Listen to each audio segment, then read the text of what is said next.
All right, guys, welcome back to another episode of the Workbench, your resource-rich weekly podcast and newsletter for local service entrepreneurs. Today, I'm super excited to be joined by Michael Chachula, the CIO of Propelled Brands. In their portfolio, they have some really, really solid brands. Some you may have heard of. Fast Signs, My Salon Suite, and Camp Bow Wow are the big three. Really excited, Michael, to dive into the technology side of things. Obviously, as our listeners know, I run my own software company for the local service and franchise space. So we're kindred spirits in that sense, although you probably would resonate more with my co-founder, who's a software engineer. I do more of the talking for the business, but really excited to hear kind of how you're thinking about centralizing technology across hundreds, if not thousands of locations. Your thoughts on AI as someone who's deep in this world. Is it time for us to fire all our call centers and just have AI pick up the phone? I don't know. Maybe it is, Michael. We'll get into it. But before we dive into the nitty gritty, Michael, would just love if you could give a quick intro for yourself and Propelled, and then we can take it from there. Sure, Brian. Well, first, thanks for having me. I appreciate that. course. Yeah, for me, I'm a eclectic technology person, as I spent a significant amount of time on the business side as well. So I spend a lot of time arguing with myself as it relates to technology and what's the right fit and what makes sense for the organization. But I've been in several different industries, from pharmaceuticals to consumer goods to entertainment to retail, restaurants. I've done it all. When you're in technology, it's battleships and baby carriages. It really doesn't matter. As long as you have good, strong processes and good people working for you, you make it happen.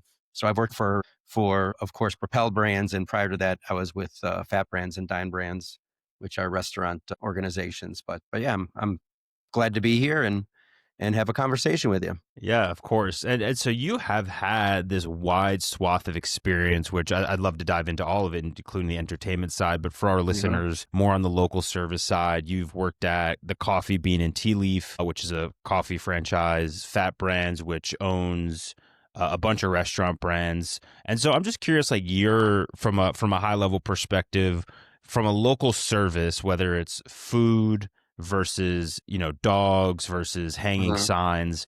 What gets you most excited about working at Propelled now, having worked at the food and those other spaces? Like, do you think food is still a great business? Do you think it's more, makes more sense to focus on local service? For entrepreneurs who are listening, what's your perspective on the different types of business models? Yeah, I think franchising in general is a great business to be in, to be quite honest with you, especially if you're looking for something new to do and be your own boss without having to go through all the startup side of things and trying to figure out markets and doing things of that nature. So, Yeah. I don't think it matters what business you're in, whether it's restaurant or local services or things of that nature. I think what gets me excited is always around the customer experience. Restaurants, entertainment, consumer goods all have their own individual consumer propositions. And I think on the local services side, I think understanding and watching the joy that the services bring, whether it's, someone coming out of beauty school and looking out of a salon looking to start their own cut business or color business, whatever they're trying to do, and being able to get their first location in a salon suite, or someone dropping off their dog. And, the videos that you have on YouTube when someone mentions the camp, you want to go to camp and the dogs go absolute play, or even on the fast sign side, when you're developing signs for somebody's baptism or birthday, or even someone opening their grand opening first business, is the excitement that it brings to folks. I think is really important. Got it. So in terms of technology, let's focus there. I think that sounds like that's really your focus. I've worked in software for 12 years at this point. So I've seen, and like you've been across many different industries.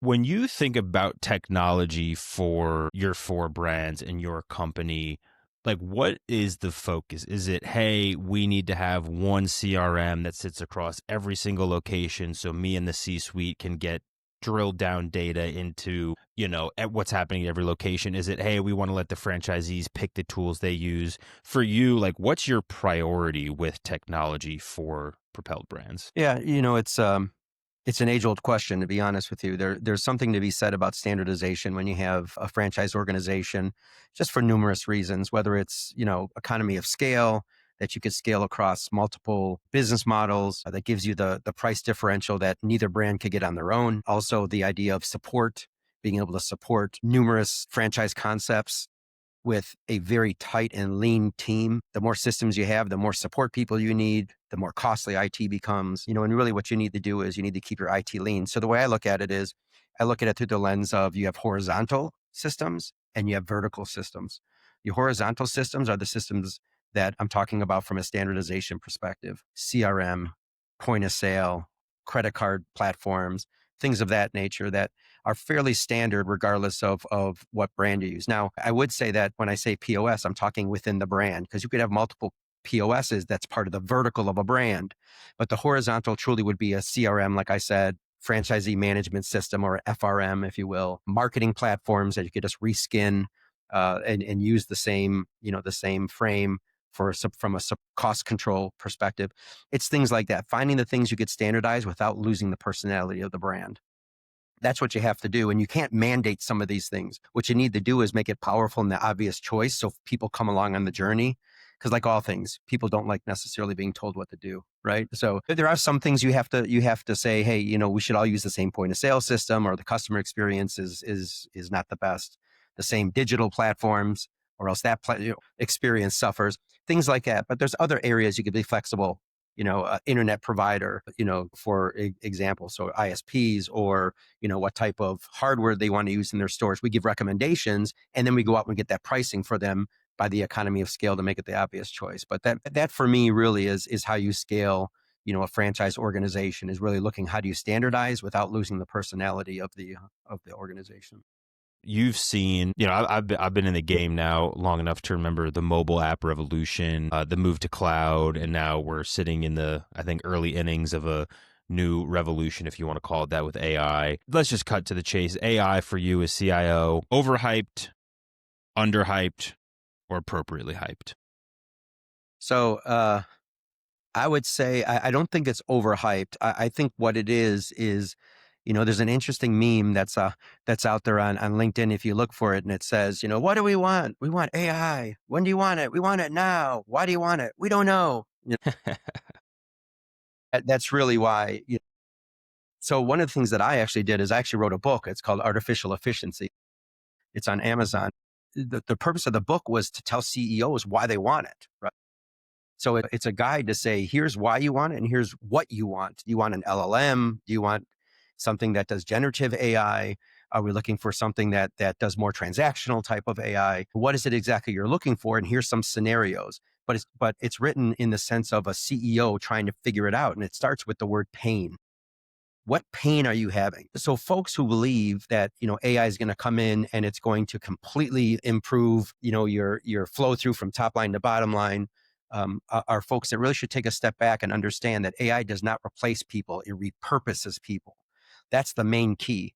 What it does is it takes the transactional mundane out of someone's day for them to focus on a higher priority, being the customer, being strategy, product development.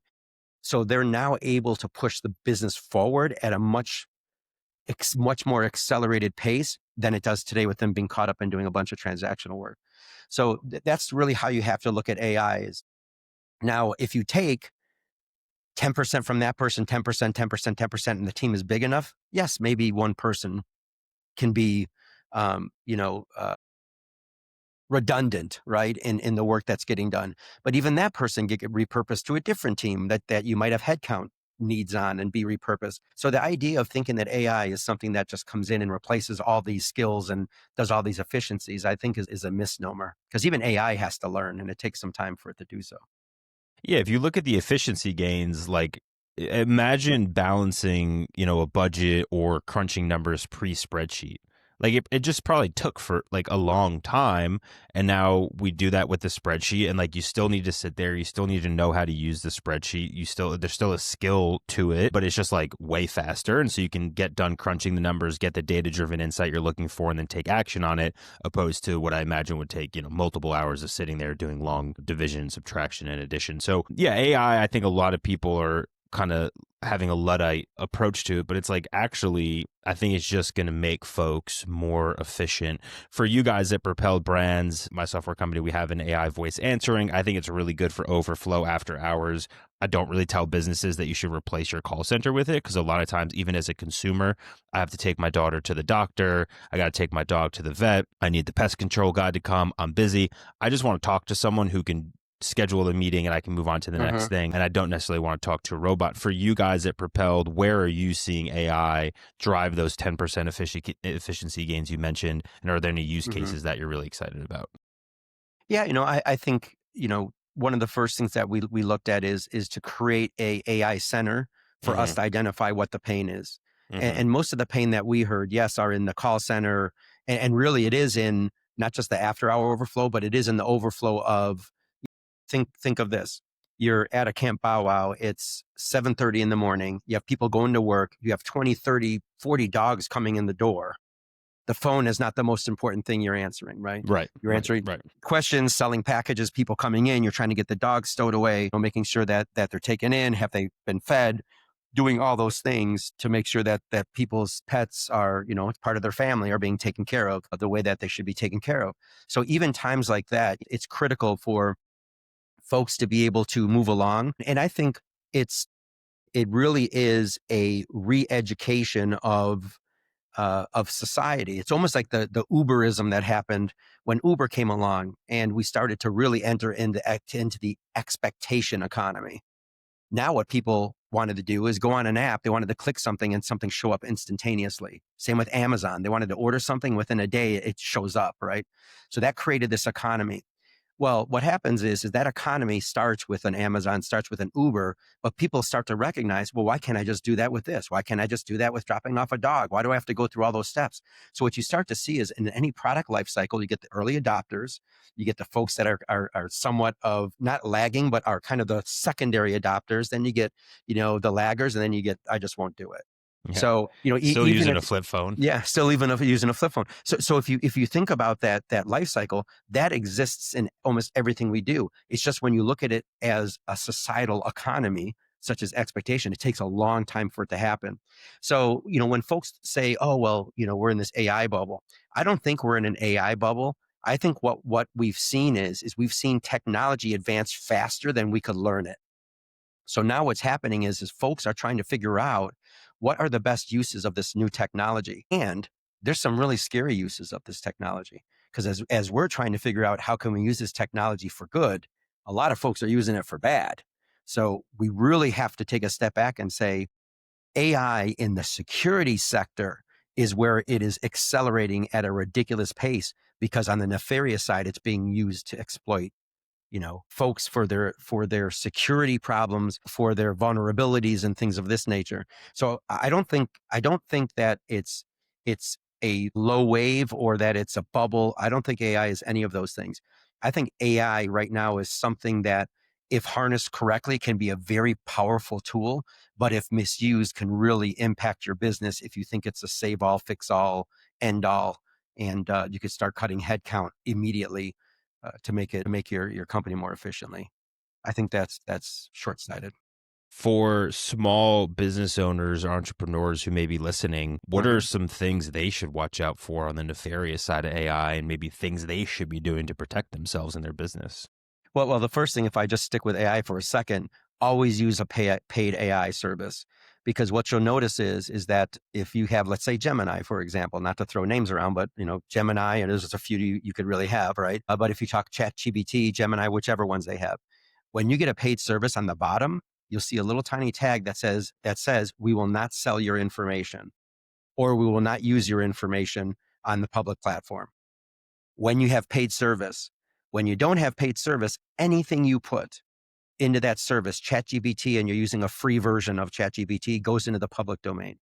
So what I would recommend, first of all, on the nefarious side, make sure you are not putting any, whether it's personal or whether it's business, sensitive information into ChatGPT of any kind. Do not do that. It goes into the public domain. It is searchable. People can find it, especially if you're using names, numbers that you do not want people to know, and especially if you're using personal or confidential information for your business. That's the first thing.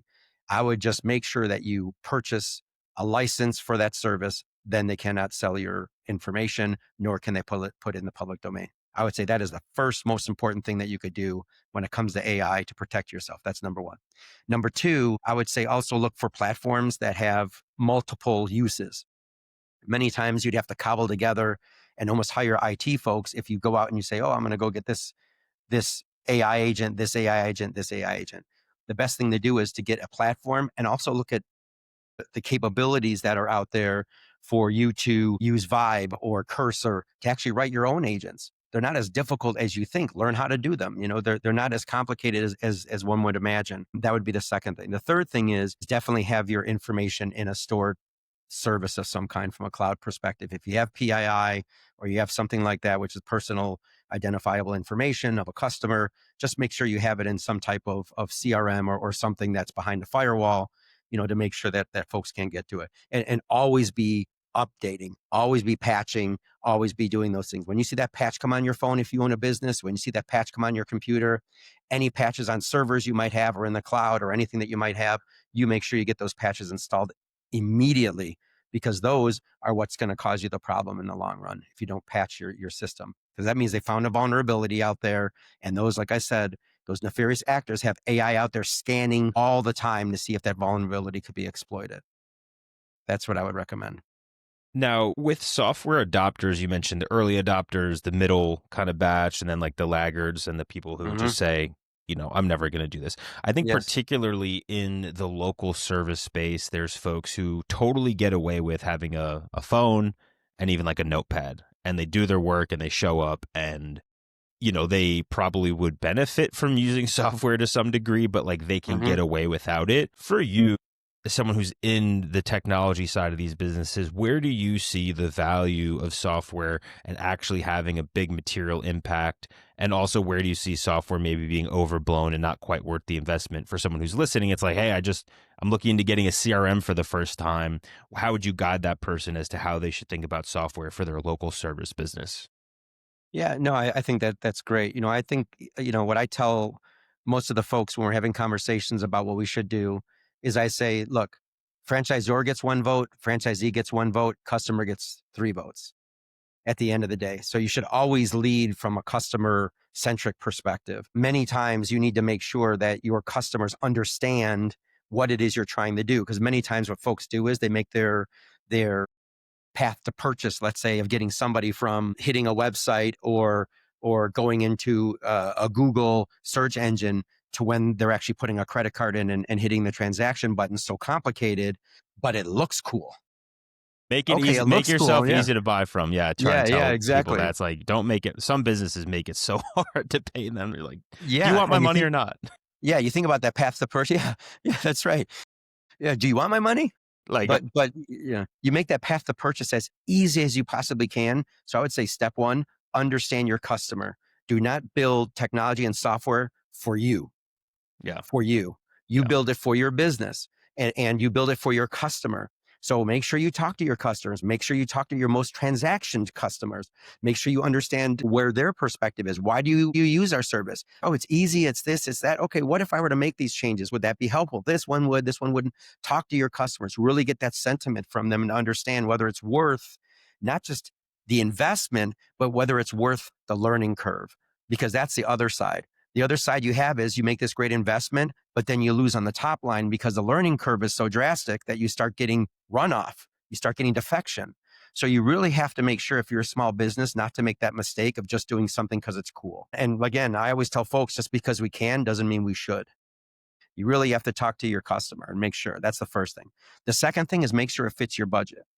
Capital, especially, this is even more profound after the Fed lowered the rate. And especially after the 25 Fed is, basis points. 25 basis point. And especially since they signal it'll fall 2 more times before the end of the year. That means capital that the banks have to lend is getting cheaper. Mm. That means it's easier to get capital. Again, just because you can doesn't mean you should. You have to make sure it fits within your ability to have a healthy P&L and be able to run your business, right? So again, you have to really track and make sure it fits where you are as a business in your maturity cycle. And don't overbuy software. Buy software that fits your need. You could always buy bigger shoes. You could always get into a bigger platform as you need it. But you should always scale your technology with your business, your revenue, your profitability, with your P&L. That's the way to do it, because it does squat right in the middle of your income statement, all of your technology. And you have to make sure that technology is one of two things for you. Either it makes you more efficient or it adds to your top line. That's what you need to make sure. For the years that you've set up technology for these various businesses, what is, you can drop a name brand if you want, or just a type of tool. What is the one tool that you've seen drive the most ROI for the businesses that you work with? I think ROI, definitely CRM for sure, depending on whether you use, a Salesforce, Blaze, you pick whichever route that you want to go. I mean, even Google now is getting into the game with some of their features, but I would say CRM, because it does so many different things. You could have it be from click to token. Folks would understand what that means. From when they first click on your website to their transaction token of their credit card. You could build a very serious profile, and you could start getting into using AI for predictive analytics on how many times that person can transact. And this way, cultivating the core as you spend money on acquisition. And that is so important, to cultivate your core, because folks don't realize that if you get one more transaction from folks who already know your products, how much impact that has, that you don't have to spend money on acquisition. It's massive. So the reality is really using CRM, harvesting it, putting AI on it, using predictive analytics of how to get that person to transact. And here's a great example. I would not be sending salad ads to a meat eater, or not be sending meat ads to a meat eater. I would Yeah. not be sending, I would not be to come and try dog services if they have cats, Right. right? That's Right. kind of the idea of it. But it goes even further. It goes into where you start using demographic information around, where is this person in the stage of their life? Is this person at a stage of their life where maybe they're going to be having children or getting married, or are these people in the stage of life that might be retiring? You craft different things for different folks, and use those AI predictive analytics that now pull information. So even if you have a paid service, here's what's cool about it. Let's say you have a paid service, and you go out there and you get a ChatGPT 5, Gemini, whatever it is that you want. It still goes out to OpenAI. It still uses OpenAI. What it doesn't do is it doesn't share back necessarily all the information that it figures out, right? It shares forward, doesn't necessarily close the loop and share it all back. So what that gives you is, it gives you industry analysis of what you're looking at from the questions you're asking to do predictive analytics. So you could say, for this demographic, I'm selling widgets, and I know my demographic is, 21 to 35. Help me understand the buying habits of people 21 to 35 in these months at this time, this and this. And it's going to report back what it believes the purchase habits are in that industry for these times of the year. And then you can start crafting solutions, and that starts adding to your top line, because it all starts with sales, Bryan. You don't have sales, you don't have a business. And if you don't have a business that's generating sales, you can't even invest in the technology. So it really is, start with your customer, understand what their needs are, understand how you could use your data to make that happen, how AI could help you to propel you along to make sure that could happen, and do it wisely, smart, and secure. That's the main thing. If you're a small business, big business, if you're a conglomerate, and if you're the government, it doesn't matter. That's the right way to do it. Well said, Michael. Yeah, I tell there's like this saying in sports. I know sports analogy is overused, but they say winning solves like all your problems. And I think the same is true with business. And if you have enough revenue coming in the door, you can figure out the optimizations and the percentage tweaks and the little things. So just getting that top line revenue in the door, I think, is really a panacea in a lot of ways. Michael, and anything we didn't cover here today that you wanted to get to? Yeah, I would just say, protect and collect. That's what you want to do. Protect the core and collect new customers. So that's how you have to learn how to use technology, because other people are trying to collect your customers. So you have to make sure you're using AI, keeping them happy, path to purchase as simple and as friction-free as you could get. And don't underestimate their learning curve. They'll learn if they see the value proposition. That's what I would tell you. But no, I think great questions, and I appreciate you taking the time.